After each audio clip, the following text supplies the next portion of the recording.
गौतम बुद्ध का जीवन हर किसी के लिए प्रेरणादायी है। गौतम बुद्ध बौद्ध धर्म के प्रवर्तक थे। इनका जन्म 433 ईस्वी पूर्व तथा महापरिनिर्वाण 530 ईस्वी पूर्व में था। बचपन में उनको राजकुमार सिद्धार्थ के नाम से जाना जाता था। बौद्ध ग्रंथों के अनुसार गौतम बुद्ध के जन्म से 12 वर्ष पूर्व ही एक आरष्य ने भविष्यवाणी की थी कि यह बच्चा या तो एक सार्वभौमिक सम्राट या महान आर्षि बनेगा।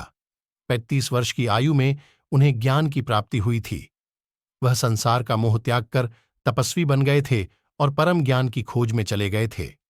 आइए आज हम आपको सिद्धार्थ के महात्मा बुद्ध बनने तक के सफर के बारे में बताते हैं। जन्मकाल बुद्ध का गोत्र गौतम था। बुद्ध का वास्तविक नाम सिद्धार्थ गौतम था। उनका जन्म शाक्य गणराज्य की राजधानी कपिलवस्तु के निकट लुम्बिनी में हुआ था। बुद्ध के जन्म के 7 दिन के भीतर ही उनकी माता का देहांत हो गया था। उनका पालन पोषण उनकी मौसी गौतमी ने किया था। शिशु का नाम सिद्धार्थ रखा गया था। शाक्य वंश के राजा शुद्धोधन सिद्धार्थ के पिता थे। सिद्धार्थ के जन्म से पूर्व हुई भविष्यवाणी से परेशान होकर उनके पिता ने उन्हें तपस्वी बनने से रोकने के लिए राजमहल की परिधि में रखा।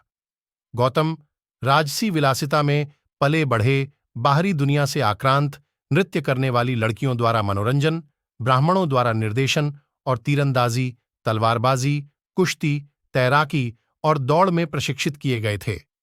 कम उम्र में ही उनका विवाह राजकुमारी यशोधरा से करा दिया गया। दोनों का एक पुत्र भी हुआ जिसका नाम राहुल था। सिद्धार्थ बचपन से ही अत्यंत करुण हृदय वाले थे। वह किसी का भी दुख नहीं देख सकते थे। इतने प्रयासों के बाद भी 21 वर्ष की आयु में उनकी अपने राज्य कपिलवस्तु की गलियों में उनकी दृष्टि 4 दृश्यों पर पड़ी। ये दृश्य थे: एक वृद्ध विकलांग व्यक्ति, एक रोगी, एक पार्थिव शरीर और एक साधु।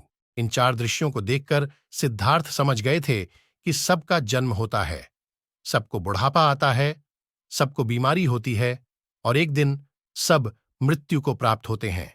इससे व्यथित होकर उन्होंने अपना धनवान जीवन, अपनी पत्नी, पुत्र एवं राजपाट का त्याग करते हुए साधु का जीवन अपना लिया और जन्म, बुढ़ापा, दर्द, बीमारी और मृत्यु से जुड़े सवालों की खोज में निकल गए।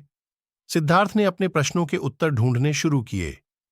समुचित ध्यान लगा पाने के बाद भी उन्हें इन प्रश्नों के उत्तर नहीं मिले।